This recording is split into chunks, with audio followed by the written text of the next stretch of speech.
Hello guys, welcome to another session on solution of the exercise from chapter 1 in grade 11 chemistry book. Today we are going to solve the second question, so let's start.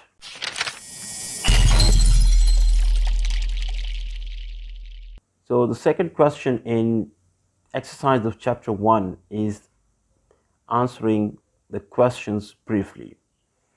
So the first question is 58 AMU are termed as the formula mass and not the molecular mass of sodium chloride.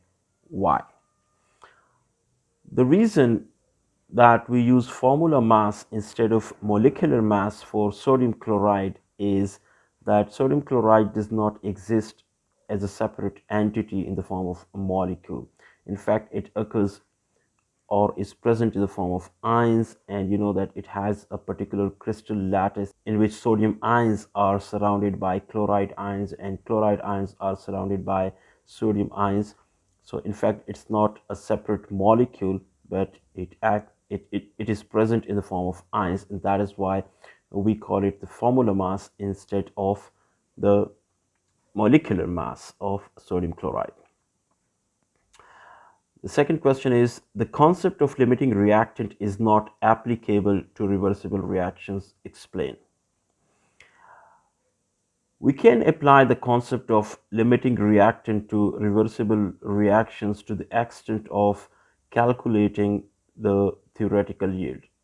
You can in fact calculate the theoretical yield, that will not be affected, but the reason why we generally do not associate the concept of limiting reactant with reversible reactions is that because of the fact that reversible reactions can reverse back from products to reactants.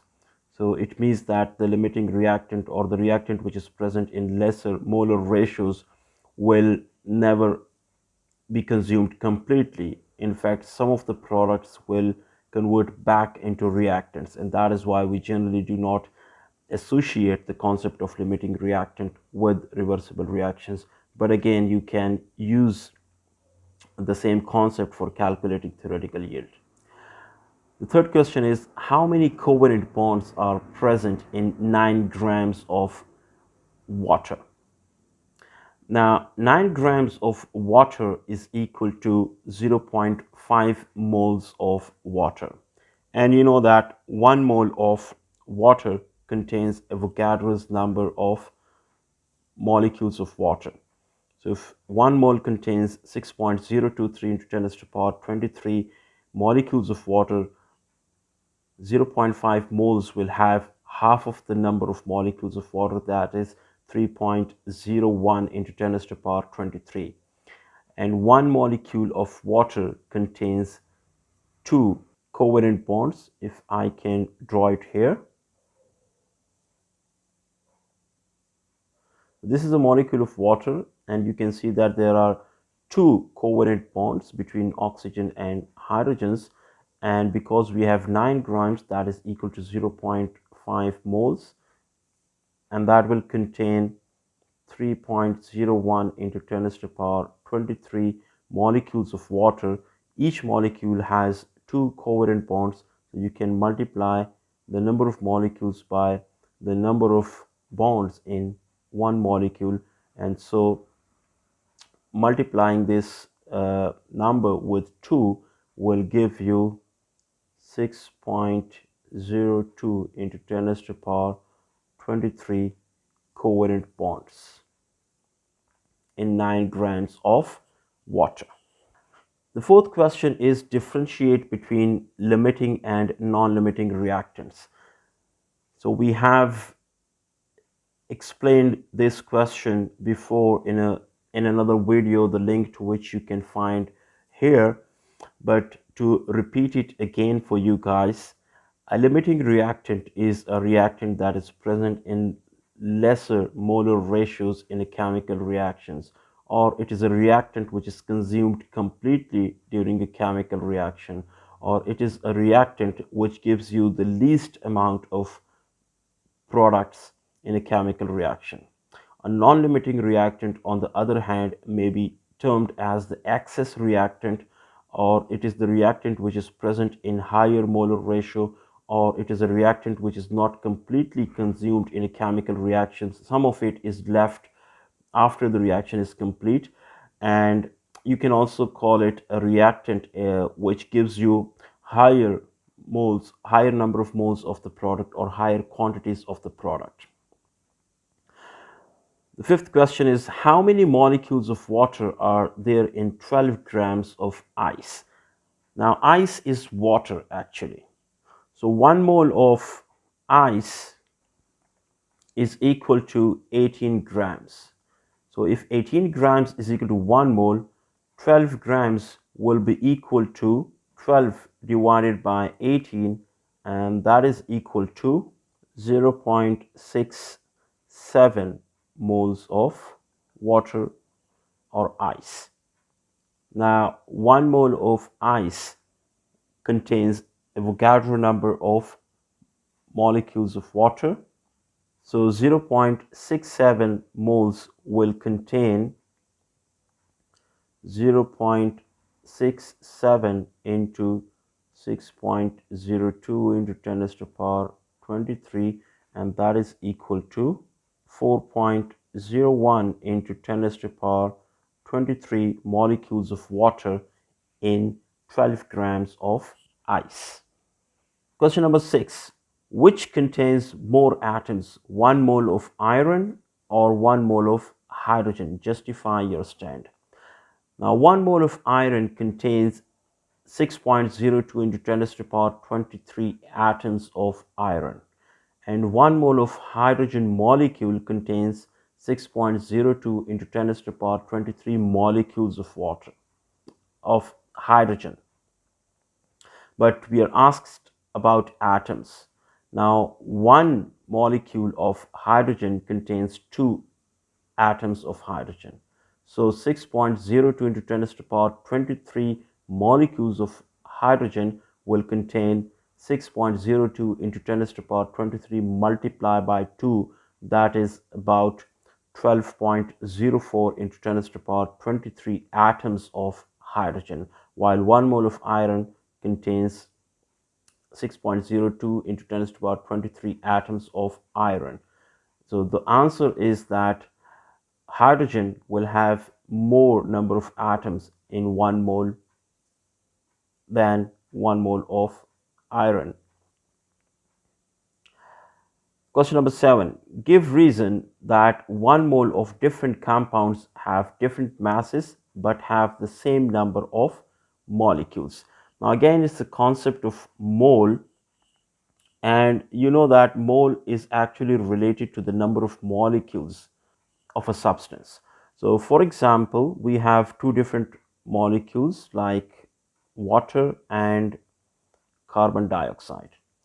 So 1 mole of water is equal to 18 grams of water, and 1 mole of carbon dioxide is equal to 44 grams of carbon dioxide. And 1 mole of water will contain 6.02 into 10 raised to the power 23 molecules of water, and 1 mole of carbon dioxide will have 6.02 into 10 raised to the power 23 molecules of carbon dioxide. So you can see that 1 mole of 2 different molecules have the same number of molecules, but they can have different masses depending upon its elemental composition. Question number 8. 23 grams of sodium and 238 grams of uranium have equal number of atoms in them. The atomic mass of sodium is 23. So 23 grams of sodium is equal to 1 mole, and 1 mole of any element will have the same number of atoms as the Avogadro's number, that is 6.02 into 10 to the power 23 atoms. 238 is the atomic mass of uranium. So 1 mole of uranium is equal to 238 grams, and 1 mole of uranium will have 6.02 into 10 to the power 23 atoms of uranium. So both of these elements having different masses or different molar masses will have equal number of atoms, that is equal to the Avogadro's number. Question number 9. Calculate the weight of oxygen gas evolved when 5 grams of potassium chlorate are completely decomposed thermally.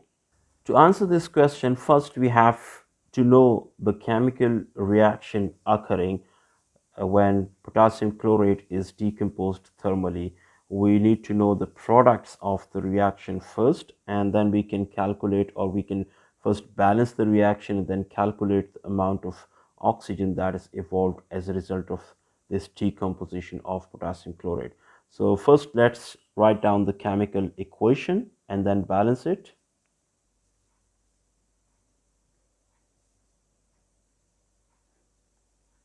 So it gives potassium chloride and liberates oxygen.